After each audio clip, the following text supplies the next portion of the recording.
மத்தியில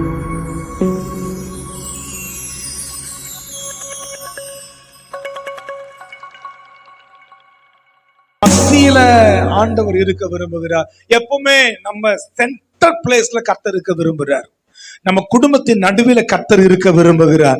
உங்க குடும்பத்துல உங்க வீட்டின் மத்தியில கர்த்தர் இருந்து கொண்டிருக்கிறார். இதை எத்தனை பேர் விசுவாசிக்கிறீங்க? இதுக்கு பிறகு வரப்போறாருன்னா இல்லம்மா, இப்பவே உங்க குடும்பத்தின் நடுவில், நம்முடைய திருச்சபை நடுவில் கர்த்தர் உலாவி கொண்டிருக்கிற. கையை தட்டி அப்பாவுக்கு ஒரு மகிமை. ஆமென். என் அன்புக்குரிய தேவ பிள்ளைகளே, அந்த ஜனத்தின் மத்தியில அவர் வசிக்க வேண்டும், இருக்க வேண்டும் என்பதற்காக தான் அந்த ஆசரிப்பு கூடாரத்தை எங்க ஆண்டவர் வைக்க சொன்னாருன்னா, அந்த பாளையத்திற்கு மத்தியில அதை அமைப்பார்கள். அந்த இடத்துல மேகம் வந்து தங்கி இருக்கும்.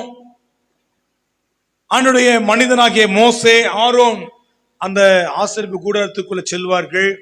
கர்த்தர் நிறைய காரியங்களை அவங்க கூட பேசுவார். அதன் பிறகு அந்த மேகமானது கொஞ்சம் மேலே எழும்பி அப்படி போக ஆரம்பிக்கும். உடனே இஸ்ரவேல் மக்கள் எல்லாம் என்ன பண்ணுவாங்கன்னா, சட்டுப்பட்டுன்னு கடகடன்னு என்ன பண்ணுவாங்க, எல்லாத்தையும் பெட்டி படுக்கலாம் எடுத்துக்கிட்டு மிருக ஜீவனெல்லாம் அழைத்து கொண்டு அப்படியே கிளம்பி போவாங்க. திரும்ப ஒரு குறிப்பிட்ட இடத்துல போய் இந்த மேகம் நிற்கும். அதை சுற்றி எல்லாரும் டென்ட் அடிச்சிருவாங்க. அங்கே அந்த மேகம் தங்கிரும். அந்த ஆசரிப்பு கூடாரத்தின் மேலே எத்தனை நாட்கள் எத்தனை மாதங்கள் அங்கே இருக்கும் தெரியாது. ஆனா அந்த ஆசரிப்பு கூட அங்க இருக்கிற வரையிலையும் அந்த மக்கள் அங்கதான் இருக்கணும். அதுக்கு பக்கத்திலேயே தான் இருக்கணும். ஆசரிப்பு கூடாரத்தை விட்டு தூரம் போயிடவே கூடாது. என் அன்பான தேவ பிள்ளைகளே, இதோடைய அர்த்தம் என்ன தெரியுமா? ஆலயத்துக்கும் நமக்கும் எப்போதும் ஒரு கனெக்டிவிட்டி. ஆலயத்திற்கும் தேவ ஆலயத்திற்கும் நமக்கும் எப்போதும் தொடர்பு இருந்து கொண்டே இருக்கணும். என் கூட சேர்ந்து சொல்லுங்க பார்க்கலாம். தேவாலயத்திற்கும் நமக்கும் இடைவெளி வரக்கூடாது, வரவே கூடாது. ஏன்னா அந்த ஆலயத்தை வச்சுதான் அவர் தம்முடைய ஆலயத்தின் சம்பூர்ணத்தினால் அவளை திருப்தியாக்குகிறார் அப்படி சொல்லி வார்த்தை இருக்குது. அப்போ ஆலயத்திலிருந்து நாங்கள் உங்களை ஆசீர்வதிக்கிறோம் அப்படி கர்த்தர் வார்த்தை இருக்குது. அப்போ ஆலயத்தை நம்ம ரொம்ப ரொம்ப நேசிக்கணும். நீ நிறைய பேர் ஆலயத்தை ரொம்பவும் ஏதோ சார்ஜ் இருக்குதுங்க அப்படின்னு நினைச்சிருவாங்க. இல்லை, ஆலயத்தை எந்த அளவிற்கு நாம் முக்கியப்படுத்துகிறோமோ ஆண்டவர் அவர்களை முக்கியப்படுத்துகிறார். அல்லேலூயா சொல்ல மாட்டேங்கிறீங்க? வேகமாக ஒரு சில காரியங்களை நம்ம பார்க்க இருக்கிறோம். பிரியமானவர்களே, நீங்க எடுத்துக்கொள்ளுங்கள். யாத்திராகமத்தின் புத்தகம் 33ஆம் அதிகாரம் அதற்கு முன்பதாக 29 யாத்திராகமம் 29ஆம் அதிகாரம் 42வது வசனத்தை வாசிங்க. உன்னோட பேசும்படி நான் உங்களை சந்திக்கும் இடமாயிருக்கிற ஆசரிப்பு கூடாரத்துடைய வாசலாகிய லிசன் நல்லா கவனிக்கணும். உன்னுடனே பேசும்படி நான் உங்களை சந்திக்கும் இடமாயிருக்கிற ஆசரிப்பு கூடாரம். அப்போ ஆண்டவருடைய ஆசீர்வாதம் ஆலயத்துல தான் இருக்கு அப்படின்னு நான் சொன்னேன். அதனுடைய அர்த்தம் என்ன அப்படின்னு சொன்னா, ஃபர்ஸ்ட் பிளஸிங், முதலாவது ஆசீர்வாதம், தேவனுடைய ஆலயத்துல தேவனாகிய கர்த்தருடைய வார்த்தை இருக்கிறது. கர்த்தர் மேல ஆமென் சொல்லுங்க பார்க்கலாம். அவர் சொல்ல பாருங்க, நான் உன்னுடனே பேசும்படி நான் உங்களை சந்திக்கும் இடமா இருக்கிற ஆசரிப்பு கூடம். அந்த ஆலயம், ஆசரிப்பு கூடம்னா அது சர்ச். அதுதான் அன்னைக்கு இருந்த ஆலயம். அந்த ஆலயத்துல மகா பரிசுத்த ஸ்தலம் இருக்கும், அதன் பிறகு பரிசுத்த ஸ்தலம் இருக்கும், அதன் பிறகு வெளிப்பிரகாரம். 3 விஷயம் இருக்கிறது. ஒன்னு வெளிப்பிரகாரம், அதுக்குள்ள வெளிப்பிரகாரம் சொன்னா ஒரு காம்பவுண்ட் வால் மாதிரி இருக்கும். அதுக்குள்ள நீங்க காம்பவுண்டுக்குள்ள என்டர் ஆயிட்டீங்கன்னா அதுக்கு உள்ள ஒரு கூடாரம் அமைக்கப்பட்டிருக்கும். அது 2 பிரிவா இருக்கும். முதல் உள்ள என்டர் ஆன உடனே பரிசுத்த ஸ்தலம். அந்த பரிசுத்த ஸ்தலத்துக்குள்ள என்டர் ஆகி உள்ள போய் அது உள்ள போன உடனே உள்ள ஒரு ஸ்கிரீன் போடப்பட்டிருக்கும். அந்த ஸ்கிரீனை விலக்கி உள்ள போனா மகா பரிசுத்த ஸ்தலம் என்று ஒன்று இருக்கும். லீசன், நல்லா கவனிக்கணும். இந்த இடத்துல தான் ஆண்டவர் மோசேயை வந்து சந்தித்து அவர் பேசுவார். உங்களை சந்திக்கும் இடம் இருக்கிறதே, நான் உங்களை சந்திக்கும் இடம். அது எதுன்னு பாத்தீங்கன்னா, அந்த உங்களை என்பது ப்ளூரல் இருக்குல்ல, ஆரோனையும் மோசேயும் தான். அந்த 2 பேரை தான் உங்களை என்று சொல்லுகிறார். பிரியமான, யாரும் உள்ள அவ்வளவு சீக்கிரத்துல என்டர் ஆக, சீக்கிரத்துல இல்லை, உள்ள என்டரே ஆக முடியாது. உள்ள போவே ஆசரிப்பு கூடத்துக்குள்ள அதுலயும் அந்த பரிசுத்த ஸ்தலம், மகா பரிசுத்த ஸ்தலத்துக்குள்ளெல்லாம் 2 பேருக்கு மட்டும்தான். அதுலயும் வருஷத்துக்கு ஒரு முறை ஆரோன், வருஷத்துக்கு ஒன்லி ஒன் டைம். ஆனா மோசஸ் எப்போ உள்ள வருவார். அவர் வேற. பிரியமானவர்களே, அவர் ஆசாரியனை எப்பொழுதுமே சாதாரணமா நினைச்சிடக்கூடாது. தேவ சமூகத்துல காத்திருக்கிறதான ஒரு ஆசாரியன், ஒரு மோசே, ஒரு ஆரோன் என்பவர்கள் மிக விசேஷமானவர்கள். ஆனா பழைய ஏற்பாட்டு காலத்தை ஒருவேளை அப்படி இருக்கலாம். ஆனா புதிய ஏற்பாட்டில் we all are very graceful people. நம்ம எல்லாம் ரொம்ப கிருபை பெற்ற மக்கள். ஏன்னா ஆண்டவர் நம்மை அழைக்கும் பொழுதே ஆசாரியர்களாக, ராஜாக்களாக அழைத்திருக்கிறார். கையை தட்டி அப்பாவுக்கு நல்ல ஒரு மகிமை ஆமென் சொல்லுங்க பார்க்கலாம். நம்ம எப்ப வேண்டுமானாலும், எந்த சூழ்நிலை வேண்டுமானாலும் அப்பாவை நெருங்குவதற்கான உரிமையை நம்ம பெற்றிருக்கிறோம். ஆமென். தீமானவர்களே, இன்னைக்கு ஆண்டவருடைய ஆலயம் எதனாலயா இது பெரிய ஆசீர்வாதம்? இந்த ஆலயத்துக்கும் எனக்கும் என்ன சம்பந்தம்? இதை வச்சு கர்த்தர் எப்படி ஆசீர்வதிக்கிறார் அப்படின்னு பார்த்தீங்கன்னா, ஆலயத்துல கர்த்தர் பேசுகிறார். ஊழியக்காரர் நின்று பேசலாம், வார்த்தை பேசலாம், பிரசங்கம் பண்ணலாம். இங்க பல ஊழியக்காரர் வந்து பேசுறாங்க. ஊழியக்காரர் நான் பேசுறேன். லிசன் ஒன் திங், நான் ஒரு விஷயத்த, ஒரு உண்மை இப்ப சொல்றேன் பாருங்க. ஆலயத்துல ஊழியக்காரர்களோ, ஆசாரியர்களோ, பாஸ்டரோ, நடத்துகளோ யாருமே இல்லைனாலும் நீங்க ஆலயத்துக்குள்ள வந்தீங்கன்னா கர்த்தருடைய வார்த்தை உங்களுக்கு நேரம் வரும். அதுதான் சர்ச்சோட ஸ்பெஷல். அதுதான் ஆசரிப்பு கூடாரத்தின் அல்லது ஆலயத்துடைய மகிமை, மகத்துவமே என்னன்னு பாத்தீங்கன்னா, ஆலயத்துக்குள்ள வந்துட்டாவே கர்த்தருடைய சத்தத்தை நீ கேட்கக்கூடிய ஒரு கிருபையை கர்த்தனுக்கு தருவார். வந்துட்டு போன பிறகும் உங்களை ஒன்று தொடர்ந்து வரும். என்ன தெரியுமா? கர்த்தருடைய வார்த்தை உங்களுக்கு தொடர்ந்து வந்து கொண்டே இருக்கும். லிசன், ஒரு விஷயம் நல்லா புரிஞ்சுக்கணும். ஆலயத்துக்கு வந்து போயிடுறீங்களே, ஒரு விஷயத்த நல்லா புரிஞ்சுக்கணும். ஆலயத்துக்கு வந்துட்டு நீங்க போகும் பொழுது உங்களே அறியாம அநேக வாக்குத்தத்தங்கள், அநேக தீர்க்க தரிசனங்கள், அநேக வெளிப்பாடுகள், கர்த்தருடைய வார்த்தைகள் உங்களை பின்தொடர்ந்து வந்து கொண்டே இருக்கிறது. என் ஜீவனுள்ள நாளெல்லாம் நன்மையும். நீங்க என்ன நினைச்சுக்கிறீங்க? ஃப்ரிட்ஜ், பைக்கு, கார்லாம் தொடர்ந்து, அதெல்லாம் வேர்ல்ட்லி பிளஸிங்ஸ். அதெல்லாம் சாதாரணமா, அதெல்லாம் நீங்க யோசிச்சே பார்க்காதீங்க. அதெல்லாம் கர்த்தர் கூட கொடுத்துருவாரு. கூடனா எக்ஸ்ட்ராவா கொடுப்பாரு. என் வாழ்நாளெல்லாம், என் ஜீவன நாளெல்லாம் தொடரும் என்று இருக்கிறதே, அது என்ன அது என்ன நன்மை தெரியுமா? என் அன்பான தேவ பிள்ளைகளே, கர்த்தருடைய வார்த்தைகளாகிய அந்த கிருபை, கர்த்தருடைய வார்த்தையாகிய அந்த சத்தியங்கள், கர்த்தருடைய வார்த்தையாகிய அந்த ஜீவ வசனங்கள் நம்ம பின்பற்றி கொண்டே வரும். வருகிற வார்த்தை எப்போ நமக்கு என்னவா மாறணுமோ அது மாறிடும். ஆமென் சொல்ல பார்க்கலாம். பக்கத்துல சொல்லுங்க, கையை பிடிச்சு, முடிஞ்சா கையை பிடிச்சு சொல்லுங்க. உங்களை பின்பற்றி வருகிற வார்த்தை எந்த சூழ்நிலையில எப்படி மாறணுமோ அப்படி மாறி உங்களை ஆசீர்வதிக்கும். இந்த அலாவுதீன் அற்புத விளக்குன்னு ஒன்று இருக்கும். நீங்க அந்த கதையெல்லாம் கேட்டிருப்பீங்க, ஒருவேளை பார்த்துருந்தா ரொம்ப சந்தோஷம். ஏன்னா இப்போ நினைவுக்கு வரும் உங்களுக்கு. அது என்னன்னு சொன்னால், அந்த விளக்கு ஒன்று இருக்குது இல்லை, அந்த விளக்கு என்ன பண்ணுவாங்க, நல்லா தேய்ப்பாங்க. தேய்க்கும் பொழுது அந்த விளக்குக்குள்ள இருந்து ஒரு புகை ஒன்று வரும், வந்து பூதமாக மாறிட்டு, நான் உங்கள் அடிமை, உங்களுக்கு என்ன வேணும், எனக்கு கட்டளையிடுங்கள் அப்படின்னு சொல்லி. உடனே எனக்கு பிரியாணி வேணும் அப்படி சொன்னால் பிரியாணி வந்துடும். எனக்கு இது போல் ஒரு கட்டில் வேண்டும் அப்படின்னு சொல்ல கட்டில் வரும். என்னென்னமோ அந்த பூதம் வந்து கதரை படிச்சிருக்கிறேன், அதெல்லாம் அது கொடுத்துருமா. நல்ல கவனிங்க, அந்த விளக்கு மாதிரியே நம்ம விளக்கு வாங்கி தேய்ச்சா அந்த விளக்கு உடையும், இல்லாட்டி ஒன்றும் இல்லாமல் போயிடும். ஆனால் நம்ம பின்பற்றி வருகிற அற்புத வார்த்தைகள், அற்புத விளக்கு இல்ல, அற்புத வார்த்தைகள் எந்த நேரத்துல நமக்கு என்ன தேவையோ அந்த வார்த்தையாகிய இயேசு அந்த காரியத்தை நமக்கு நிறைவேற்றி முடிக்க வல்லவர். கையை தட்டி அப்பாவுக்கு நல்ல மகிமை. வாரம் நம்ம கொஞ்சம் லீவ் எடுத்துக்கலாம், கொஞ்சம் சோர்வா இருக்கிறது கொஞ்சம் ரெஸ்ட் எடுத்துக்கலாம், நெக்ஸ்ட் வீக் நம்ம போயிடலாம் அப்படி சொன்னா, இந்த வாரத்திற்கு இன்னைக்கு வரும்பொழுது உனக்காக கர்த்தர், அதாவது ஒரு விஷயத்தை புரிஞ்சுக்கிடுங்க. ஒரு வீட்டில் பிள்ளைங்க டெய்லி வராங்க, ஸ்கூல் முடிச்சுட்டு வராங்க, இல்லாட்டி ஆஃப் டேயில் லஞ்சுக்கு வராங்க, இல்லாட்டி ஈவினிங் வராங்க. சில பிள்ளைங்கள்லாம் வந்த உடனே சாப்பிடுங்க. நான்லாம் அப்படிதான், ஸ்கூல் முடிச்சுட்டு பசியோடு வருவேன். ஏன்னா அவ்வளோ ஆட்டம். இப்போ பிள்ளைங்க விளையாடுறதே கிடையாது. நிறைய ஸ்கூலில் பிளே கிரவுண்ட்ஸே கிடையாது. நிறைய ஸ்கூலில் என்ன கிடையாது, விளையாட்டு மைதானமே இல்லை. நான் படிக்கும் போதெல்லாம் படிக்கிறத விட விளையாட்டு தான் அதிகமா இருக்கும். விளையாட்டு தான் அதிகமா இருக்கும். பயங்கரமா அந்த அந்த அந்த லஞ்சை வேக வேகமா சாப்பிட்டு அந்த கிரவுண்டுக்கு ஓடி போயிட்டு இன்னும் விளையாட்டு. அதுவும் டீச்சருக்கும் அந்த கிளாஸுக்கும் அந்த மைதானத்துக்கு சம்மந்தமே கிடையாது. மைதானம் வேற மாதிரி. ஸ்கூலுக்கு பின்னாடி பேக் சைட்ல பெரிய கிரவுண்ட் இருக்கும். இப்பெல்லாம் ஸ்கூலே ரொம்ப சின்னதா இருக்குதுங்க. அப்பெல்லாம் பறந்து விரிந்து இருக்கும் அந்த மைதானம். அழகாக விளையாடிட்டு நல்லா. அது இன்னொரு விஷயம், அந்த ஸ்கூல் முடிஞ்ச பிறகு ஒரு விளையாட்டுங்க.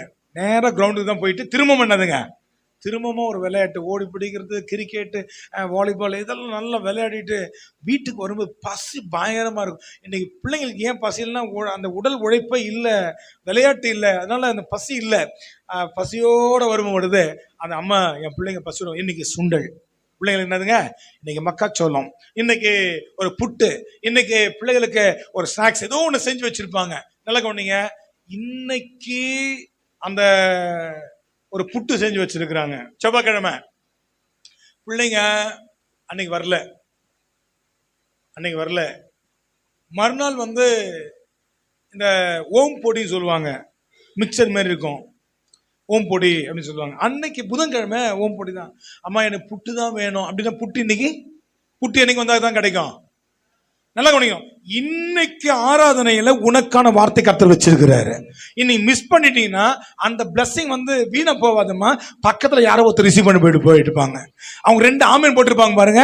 அந்த ஆசீர்வாதத்தை தூக்கி சவுலுடைய ஆசீர்வாதத்தை எடுத்து எப்படி தாவீதுக்கு கர்த்தர் கொடுத்து விட்டாரோ, ஏலியினுடைய பிள்ளைகளுடைய ஆசீர்வாதத்தை தூக்கி எப்படி சாமுவேலுக்கு கர்த்தர் கொடுத்து விட்டாரோ, அது போல நமக்கென்று கர்த்தர் ஆயத்தப்படுத்தி வைத்த அந்த வார்த்தை, நமக்கென்று கர்த்தர் ஆயத்தப்படுத்தி வைத்த அந்த வார்த்தையாக சத்தியம், அந்த வார்த்தையை ஆசீர்வாதம் வேற ஒருத்தர் ரிசீவ் பண்ணி போயிடுவாங்க. ஆகவே நம்ம ஆலயத்தை எந்த அளவுக்கு நேசிக்கிறோமோ, ஆலயத்தை எந்த அளவுக்கு நம்ம இம்பார்ட்டன்ட் பிரையாரிட்டி கொடுக்கிறோமோ, நான் சொல்வேன் கர்த்தருடைய வார்த்தை உங்கள் மேல் பனி போல உங்கள் மேல அமர்ந்து விடும். அல்லேலூயா சொல்ல மாட்டேங்கிறீங்களே என் பிரியமான தேவ மக்களே. அப்போ ஆலயத்தை ரொம்ப ரொம்ப நேசிக்கணும். எப்பெல்லாம் நேரம் கிடைக்குதோ ஆலயத்துக்கு வருவதை நம்முடைய வழக்கமாக்கி கொள்ள வேண்டும். ஆலயத்துக்கு வர்றது நம்முடைய பழக்கமாக்கி கொள்ள வேண்டும். இப்போ கொஞ்சம் டைம் கிடைக்குதா, உடனே நம்ம என்ன பண்ணணும், சர்ச்சுக்கு வருவதை ரொம்பவும் நம்ம மெயின் பண்ணிடணும். சபைக்கு போயிடலாம். உடனே இன்னைக்கு ப்ரேயர் டைம் இல்லை, இன்னைக்கு பாஸ்டர் வர மாட்டாங்க, ஆனால் நான் சபைக்கு போகிறேன். அன்னால் பாஸ்டர் எதிர்பார்க்கல, அங்கே ஒரு கூட்டம் நடக்குமா எதிர்பார்க்கல, அங்கே யாராவது பிரசங்கம் பண்ணுவாங்களா, யாராவது வர்ஷிப், நோ, அவ போயிட்டா, ஆலயத்துக்கு போயிட்டா. ஆசீர்வாதம் கிடைச்சதா இல்லையா? அங்கே ஊழியக்கார் இல்லம்மா, அங்க ஊழியக்கார் வேற ஒருத்தர் இடத்துல இருக்கிறார். ஏலிக்கும் அந்த அம்மா ஜெபம் பண்ற இடத்துக்கும் எந்த ஒரு லிங்கும் கிடையாது. அங்க வர்ஷிப் டைம் கிடையாது, அங்க எந்த விதமான சர்வீஸ் டைம் கிடையாது. ஆனா அண்ணால் போய் ஜெபிக்கிறா, அண்ணால் போய் காத்திருக்கிறா, அண்ணால் போய் துதிக்கிறா. அப்போ நல்லா புரிஞ்சுக்கணும், கர்த்தருடைய வார்த்தை ஏலி மூலமா தான் வருது. கர்த்தருடைய வார்த்தை ஏலி மூலமா தான் வருகிறது. ஏலியை கொண்டு கர்த்தர் பேசுகிறார். நல்லா கவனத்துல வச்சுடுங்க. கர்த்தருடைய ஆலயம் தான் நமக்கு ஆசீர்வாதம். அந்த வார்த்தை, அந்த ஆலயத்தை கர்த்தர் நமக்காக வைத்திருக்கிறார். நான் சொல்வேன், இன்னைக்குமா ஊழியக்கார மூலமா ஒரு வார்த்தை வராமல் இருக்கலாம், அல்ல வேதத்தை திறந்து பார்க்கும்போது வார்த்தை இல்லாமல் இருக்கலாம். ஆனால் உங்களுக்கான ஒரு வார்த்தையை உங்கள் சிரசின் மேலே, உங்கள் பிள்ளைகள் சிரசின் மேலே, உங்கள் வீட்டின் மேலே கர்த்தர் வைக்கிறபடினால எல்லாம் கரத்தை மேலே உயர்த்தி தோத்திரம் பண்ணுங்க பார்ப்போம். எல்லாம் கர்த்தரை மேலே கரம் உயர்த்தி தோத்திரம் சொல்லுங்க பார்ப்போம். நல்ல கரமா சேர்த்து ஷபா லகதானாமா, எனக்கான வார்த்தைக்காக உமக்கு நன்றி. வாயத்தை சொல்லுங்க பார்க்கலாம். எனக்கான வார்த்தைக்காக உமக்கு நன்றி ஆண்டவரே, எனக்கான வார்த்தைக்காக உமக்கு நன்றி. அல்லேலூயா. கர்த்தருடைய வார்த்தை எங்கும் உலாவி கொண்டிருக்குது. நம்ம காதுல கேட்குதோ கேட்கலையோ, நம்ம கண்ணு பார்க்கலையோ, கர்த்தருடைய வார்த்தை எந்த இடத்திலும் தொனித்து கொண்டே இருக்கிறது. இது குறித்து 19ஆம் சங்கீதத்தில் நம்ம வாசிக்கிறோம். அந்த வார்த்தை எங்கும் தொனித்து கொண்டிருக்கிறது. நீங்க வசனம் வாசிங்க. அவைகளுக்கு பேச்சும் இல்லை, வார்த்தையும் இல்லை, கேட்கப்படுவதும் இல்லை, ஆகிலும் அவைகளின் சத்தம் பூமி எங்கும் எல்லா இடத்துல வார்த்தை நிரம்பி இருக்குது தம்பி. எல்லா இடத்துலையும் அம்மா உனக்கான ஆசீர்வாதமான வார்த்தை ஏதோ ஒரு இடத்துல உன்னை சுத்தி வந்து கொண்டிருக்கிறது. நம்ம பார்க்க முடியாம இருக்கலாம், ஆனா நமக்கான கர்த்தருடைய வார்த்தை நம்ம பக்கத்துல இருந்து கொண்டிருக்கிறது. அந்த வார்த்தை யார் தெரியுமா? ஆண்டவராக இயேசு. அந்த வார்த்தையாக இயேசு நம்மோடு கூடவே தான் இருக்கிறாரு. அந்த வார்த்தை நம்ம கூடவே தான் இருக்கிறது. ஏற்ற நேரத்தில் விசேஷமாக நல்ல ஒரு விஷயத்தை புரிஞ்சுக்கணும். நம்ம ஆலயத்தை தேடி வரும் பொழுது அந்த குறிப்பிட்ட வார்த்தை நம்மை அப்படியே பிடித்து விடுகிறது, நம்ம மேல அப்படியே அமர்ந்து விடுகிறது. ஆகவே ஒரு விஷயத்தை நல்லா புரிஞ்சுக்கணும், நல்லா தெரிஞ்சுக்கணும். என் வாழ்க்கையில கர்த்தருடைய வார்த்தை இல்லைன்னா ஆசீர்வாதம் இல்லை. அந்த வார்த்தை எப்போ நான் ரிசீவ் பண்ண முடியும்? கர்த்தர் ஆலயத்துக்கு வரும் பொழுது. அல்லேலூயா சொல்ல மாட்டேங்கிறீங்க. பேசும்போது ஆமென் சொன்னீங்கன்னா அந்த வார்த்தை நீங்க ரிசீவ் பண்றீங்கன்னு அர்த்தம். அந்த வார்த்தையை நீங்க பெற்றுக்கொள்ளுகிறீங்கன்னு அர்த்தம். அப்போ ஆலயத்துக்கு வரும் பொழுது கர்த்தருடைய ஆவியானவர் அவருடைய பிள்ளைகளோடு கூட பேசுகிறார். சரிங்களா? ஓகே. ரெண்டாவதாக நீங்க வசனத்தை வாசிக்கணும். யாத்திராகமத்தின் புத்தகத்துல 30வது அதிகாரம் 16வது வசனம். அந்த பாவ நிவிர்த்தி பணத்தை வாங்கி கொடுப்பாயாக, அது கர்த்தருடைய சந்நிதியில், அதாவது ஆசரிப்பு கூடாரம் அல்லது ஆலயம் அல்லது தேவனுடைய வீடு, அதுதான் கர்த்தருடைய சந்நிதி. உங்கள் ஆத்துமாக்களுக்காக எல்லாம் சேர்ந்து சொல்லுங்க பார்க்கலாம். பாவ நிவிர்த்தி. பின்னாடி எல்லாம் சொல்லுங்க. பாவ நிவிர்த்தி செய்யும் பொருட்டு இஸ்ரவேல் புத்திரருக்கு ஞாபக குறியா இருக்கும் என்றார். அப்போ ஆலயத்துல என்னுடைய ஆசீர்வாதம் இருக்குன்னு சொன்னீங்களா சார்? ஒன்னு கர்த்தர் பேசுறாரு, ஆலயத்தை கர்த்தர் வார்த்தை இருக்குது. ரெண்டாவதா வேற ஏதாவது உண்டான நிறையவே இருக்குது. அது ரெண்டாவது மிக முக்கியமான விஷயம். ஆலயத்தை தேடி நம்ம வரும் பொழுது கர்த்தருடைய பாவத்தை நம்மை விட்டு அகற்றுகிறார். நம்முடைய பாவம், நம்முடைய அக்கிரமங்கள் எவ்வளவு அழுக்காக, எவ்வளவு அருவருப்பானதாக,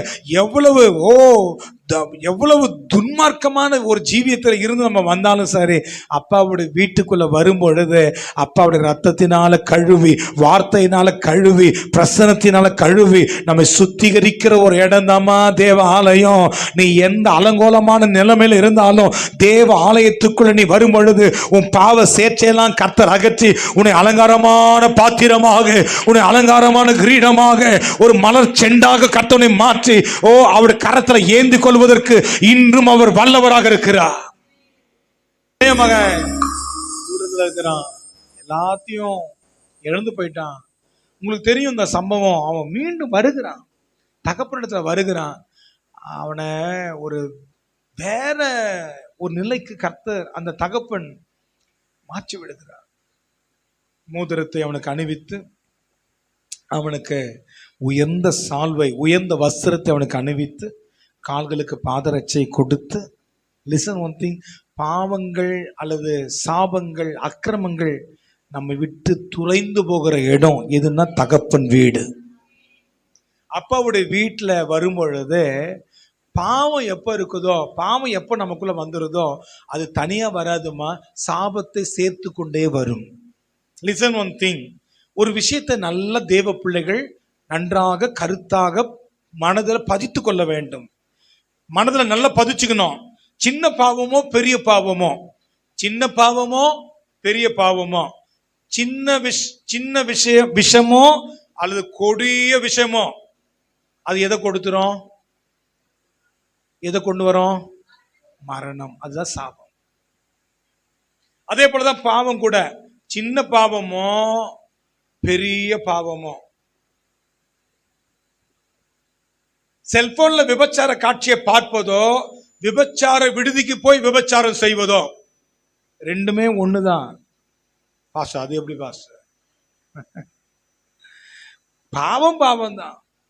இந்த பாவம் செய்யும் பொழுது அந்த பாவம் ஒரு விஷயத்தை மறைத்தே நம்ம கிட்ட அது தன்னை காண்பித்துக் கொள்ளும். பாவமானது ஒரு விஷயத்தை மிக அகோரமான, மிக பயங்கரமான ஒரு குறிப்பிட்ட விஷயத்தை மறைத்து வசீகரமான விஷயத்தை நம் கண் முன்பதாக கொண்டு வரும். வசீகரமான காரியத்தை நம் கண் முன்பதாக கொண்டு வரும். என்ன வசீகரம்? பிரியமானவர்களே, அதுல இருக்கிறதான என்ஜாய்மெண்ட், என்டர்டைன்மெண்ட், அப்படியே அதுல இருக்கிறதான ஜோக்கு, அதுல இருக்கிற காமெடி, அதுல இருக்கிறதான அப்படியே அதாவது என்ன சொல்றது, அப்படியே மனம் லைத்து போக, ஆஹா அப்படி அதெல்லாம் காமிக்கும். ஆனா அதுக்கு பின்னாடி மறைந்திருக்கிற சாபத்தை காண்பிக்கவே காண்பிக்காது. காமிக்காது. அழகா நிக்குது பாம்பு, அழகா நிக்குது பாம்பு. பாம்பு என்ன எடுக்குதுங்க? படம் எடுக்குது, அழகா ஆடுது. ஆடு பாம்பு அப்படின்னு ஆடுது, அப்படியே பல்ல காட்டுது, சிரிக்கிற மாதிரி பல்லம் காட்டுது. லிசன், நல்லா கவனிக்கணும். அது கொத்துன உடனே அது பற்கள் இருந்து என்ன உடனே எது வீறிட்டு பாய்க்கிறது அது தெரியாது. விஷம் தெரியவே தெரியாது. விஷமானது ஆரம்பத்தை தெரியவே தெரியாது. அது சாபம்.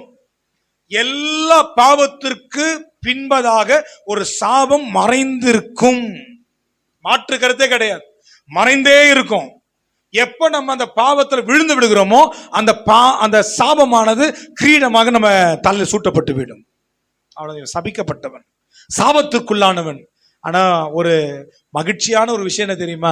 அப்பாவுடைய சமூகமாகி ஆலயத்துக்குள்ள வரும் பொழுது அந்த சாபத்தை கர்த்தர் முற்றிலுமாக அகற்றி, என் சமூகத்துல வந்துட்டலப்பா, இந்தப்பா புது வஸ்திரம், இந்தப்பா மோதிரம், இது உரிமை, இந்தப்பா பாதரட்சை, ரட்சிப்பு என்றதான ஒரு பாதரட்சை, ஒரு நீதியின் சால்வை, இந்த முத்திரையாகிய பரிசுத்த ஆவியாகிய முத்திரையாகிய இந்த மோதிரம் அப்படி சொல்லிட்டு நீ சாபத்தை பெற்று மிகப்பெரிய மரண பள்ளத்தாக்குக்கு போக வேண்டிய நீ இப்ப என் சமூகத்தில் வந்துட்டபடினால கொழுந்த கன்றை அடித்து ஒரு விருந்தை கர்த்தர் பிள்ளைகளுக்காக கர்த்தர் ஆயத்தப்படுத்துகிறார். கையை தட்டி அப்பாவுக்கு ஒரு மகிமை கொடுங்க பார்க்கலாம். எப்பெல்லாம் நம்ம சபைக்கு வந்துட்டு போறோமோ ஒரு விருந்தை கர்த்தர் ஆயத்தப்படுத்துவார். ஒரு ட்ரீட் இருக்குன்னு அர்த்தம். சபைக்கு வந்துட்டா அந்த வார்த்தை என்ன இருக்கு? நமக்கு ஒரு ட்ரீட் இருக்கும். ஒரு ட்ரீட்டை கர்த்தர் தருவார். அந்த ட்ரீட்டை தருத்து யாருப்பா? ஜீசஸ். அப்பா புதிய திரைப்படம் உங்கள் சன் டிவியில் நல்லா இருக்கும். உண்மையை சொல்ற, ரொம்ப நல்லா இருக்கும், என்ஜாய் பண்ணலாம். ஆனா சாபம் வந்துடும். இங்க கை தட்டி இங்க கலர ஷோலாம் இருக்காது, ஆனா சாபம் நீங்கிடும். நல்லா கவனிங்க.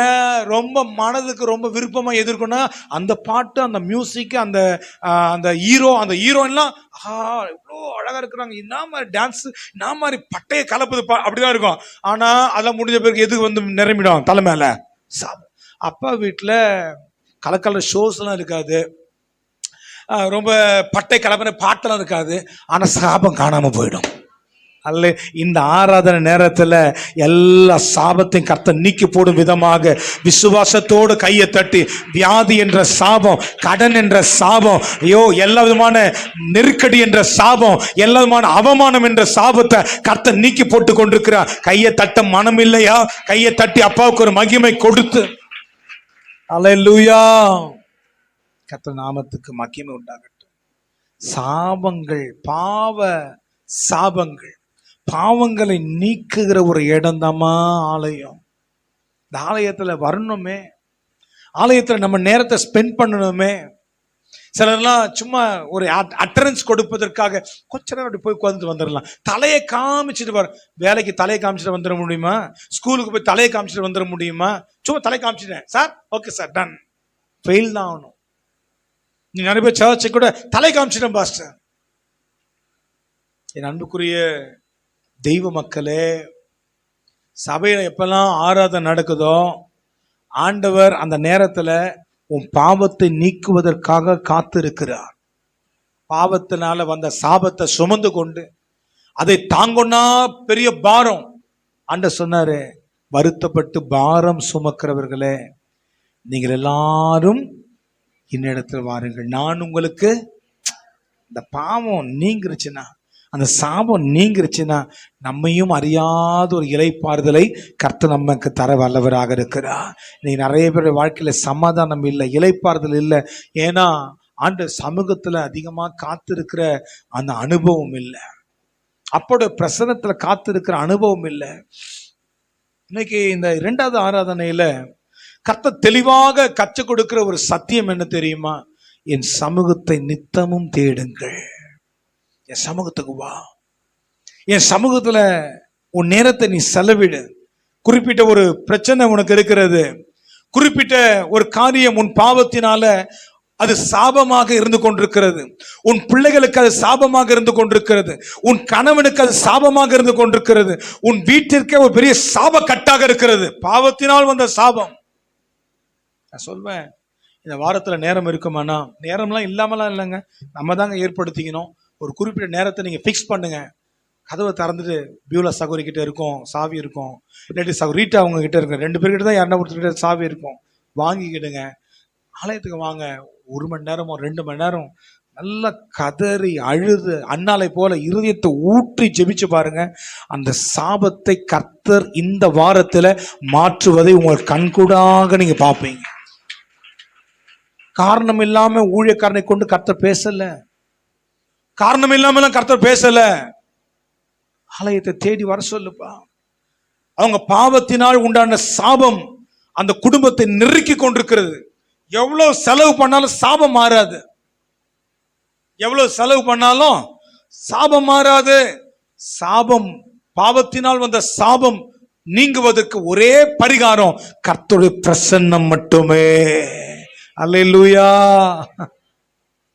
அவங்க பிரசன்னம், அப்பாவுடைய பிரசன்னம் இந்த சாபத்தை எரித்து விடும். பிரியமானவர்களே, எரித்து விடும்.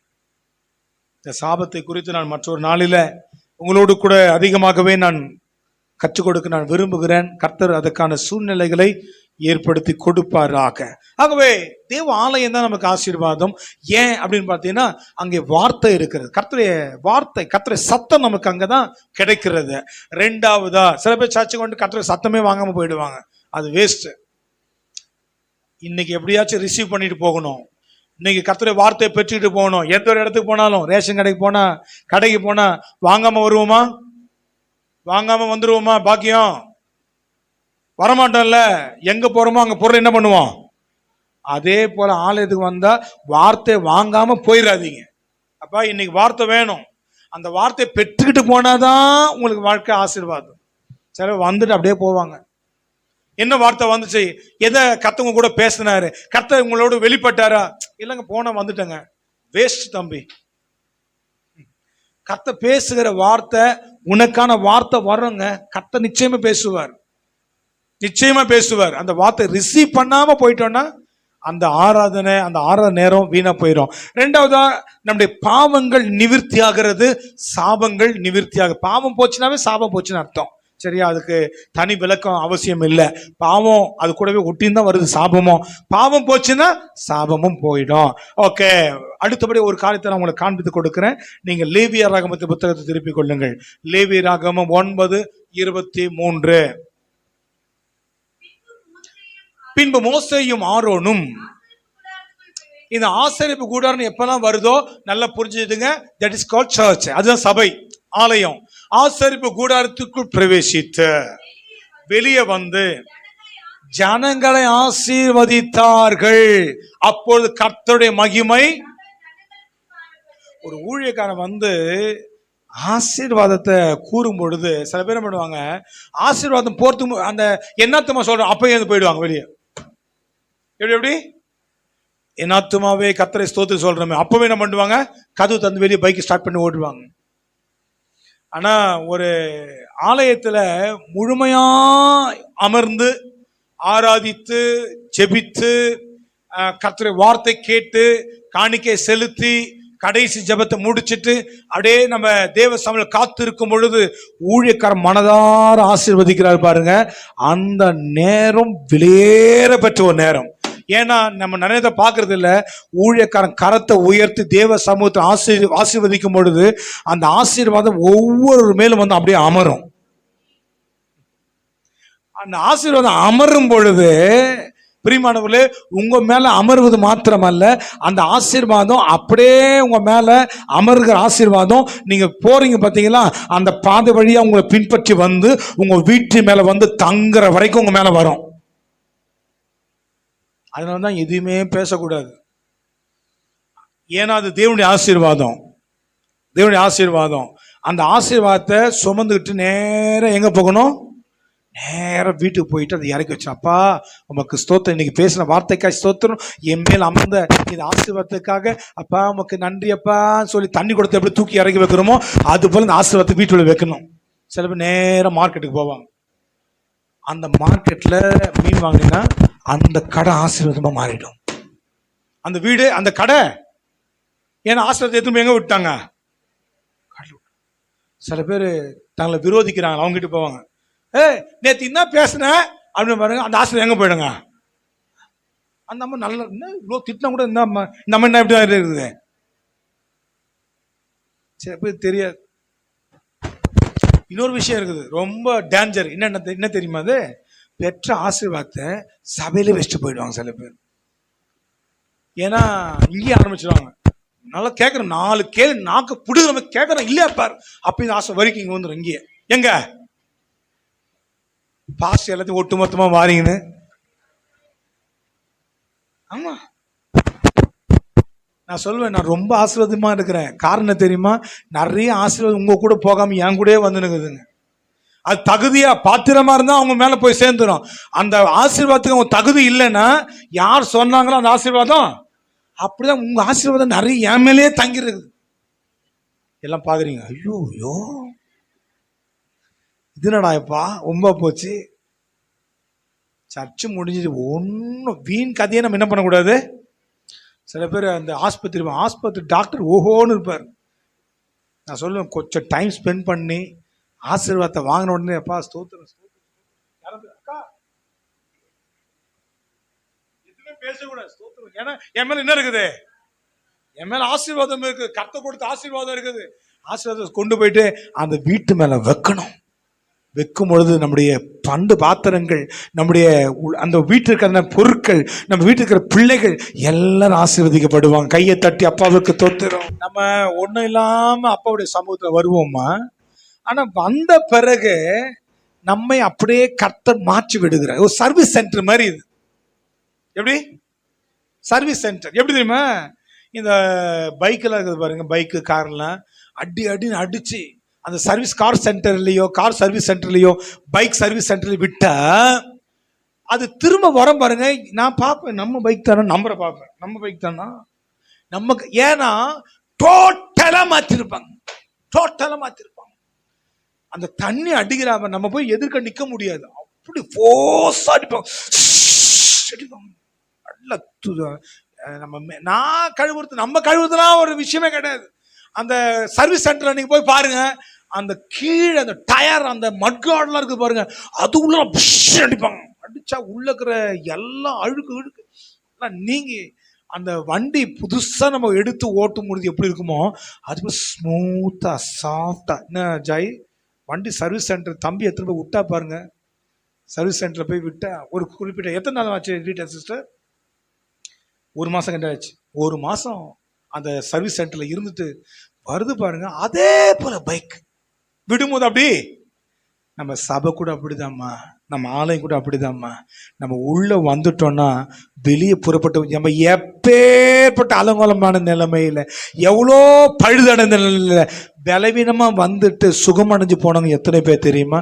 பிசாசு பிடிச்சிட்டு வந்துட்டு சுகமாக்கி போனவங்க எத்தனை பேர் தெரியுமா? அபிஷேகம் இல்லாம உள்ள வந்துட்டு வரங்களை பெற்றுக்கொண்டு போனவங்க எத்தனை தெரியுமா? ஃபர்ஸ்ட் சர்வீஸ் ஒரு ஊழியர் வந்தாருங்க, ஃபர்ஸ்ட் சர்வீஸ்ல வந்தாரா, அவர் தான் கர்த்தருடைய வார்த்தை பேசினார். செகண்ட் சர்வீஸ், ஐயோ ஃபர்ஸ்ட் சர்வீஸ் மிஸ் பண்ணிட்டேனே அப்படி யோசிக்காதீங்க. ஃபர்ஸ்ட் சர்வீஸ் வந்தாரு, பேசினார். பேசும்போது அவங்க மாமியாருக்கு வயிற்றுல ஒரு பெரிய வலி, என்னன்னு செக் பண்ணி பார்த்தா கட்டி இருந்தது. ஆலயத்தில் சொன்னாருங்க. நான் நேற்று முந்தினெல்லாம் அதுக்காக நான் ஜெபம் பண்ணேன். அது அப்படியே வந்தாரு ஃபர்ஸ்ட் சர்வீஸ்ல. இது போல எங்க மாமியாருக்கு இப்படி இருக்குது, செக் பண்ணி இருக்கிறாங்க, அதை அந்த ரணெல்லாம் இல்லை அப்படின்னு சொல்றாங்க. ஆனா கூட இன்னும் கட்டி தெரியல, ஆனா கட்டி அதோடைய சிம்டம்ஸ் எல்லாம் இருக்கு.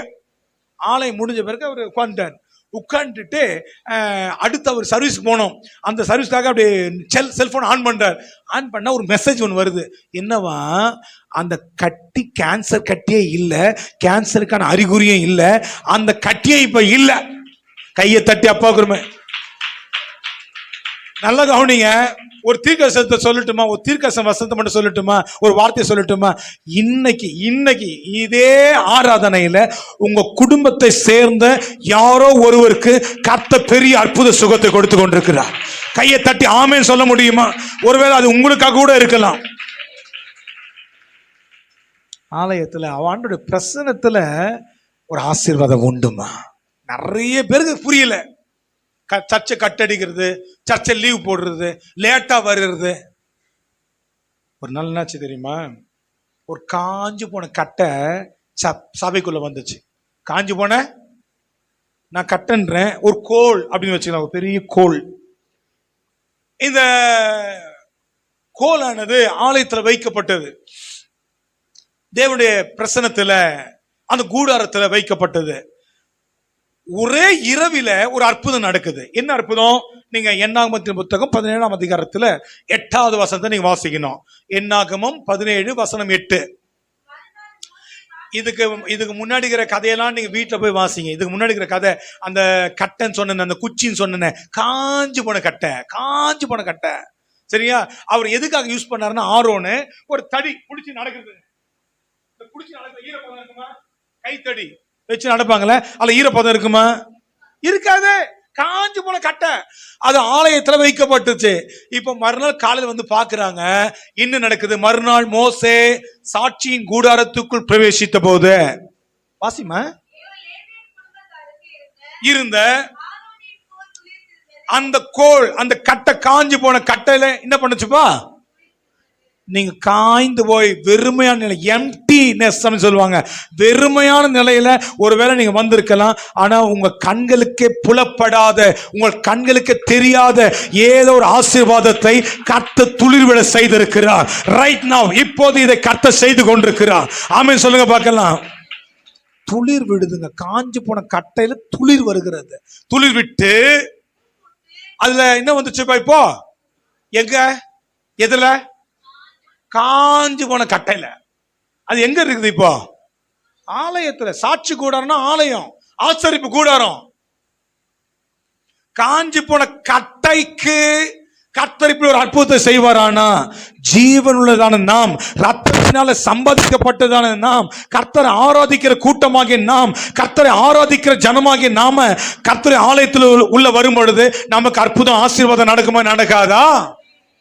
That's why. அதனாலதான் சொல்றேன், ஆலயம் நம்மை ஆசீர்வதிக்கிற இடம். துளிர் விடுது, பூ பூத்திருச்சு. வாதுமை காயா பழமா? ஃபர்ஸ்ட் எதுதான் வரும்? காய் தானே வரணும். எடுத்தோடனே எது வருதுங்க? இந்த வாதுமைனா எதுவும் நினைச்சுக்காதீங்க, பாதாம் பழம், பாதாம் கொட்டை. சாப்பிட்டுருக்கீங்களா? நம்ம அப்பெல்லாம் இப்பெல்லாம் காசு கொடுத்து கடைன்னு வாங்கி சாப்பிட்டுருக்கோம். அன்னைக்கெல்லாம் ஸ்கூல் போகும்பொழுது அந்த பாதாம் மரத்துக்கு தான், அதுதான் ஸ்கூல் போறதுக்கு நான் நிறைய நேரம் அதுக்காக தான். அந்த அதுக்கு முன்னாடி பசங்க வந்து எடுத்துடக்கூடாதே, அதுக்காக வேகமா போயிட்டு, அந்த பழுத்த பழம் பார்த்தீங்கன்னா ரோஸ் கலர்ல இருக்கும். அதை கல்ல வச்சு அடிக்கிறதுலாம் கிடையாது, பல்ல வச்சு. அது ஒரு இனிப்பா இருக்கும், அது இனிப்பா இருக்கும். அதை கடிச்சு அந்த ஜூஸ்லாம் குடிச்சு அதை துப்புறதுங்க, கரும்பு மாதிரி. அது துப்பிட்டு கடைசியா இருக்கும் அந்த உள்ள அந்த கொட்டை மாதிரி இருக்கும். அதை உடைச்சா உள்ள என்ன இருக்குங்க?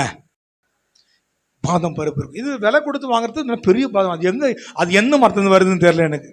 ஆனா மரத்துல இருந்து வருது, சின்ன மெல்லிசா, உள்ள கொஞ்சம் இருக்கும். ரொம்ப டேஸ்டா இருக்கும். அந்த பாதாம் மரம் இருக்க, பாதாம் மரம், ஒருவேளை நான் நினைக்கிறேன் இந்த ஆரோன் வச்சிருந்த கட்டை என்ன கட்டையா இருந்திருக்கும்? பாதாம் மரம் அந்த அந்த குச்சி தான் வச்சிருந்துருக்கிறார். அது ஒரே இரவுல ஆண்டவர் சமூகத்துல துளிக்குது, பூ பூக்குது, பழமா வந்துருச்சு. ஒரு காஞ்சு போன கட்டை கர்த்தருடைய சமூகத்தில் ஆசீர்வதிக்கப்படுமானால் நம்மையும் கர்த்தர் ஆசீர்வதிக்க வல்லவராக இருக்கிறார்.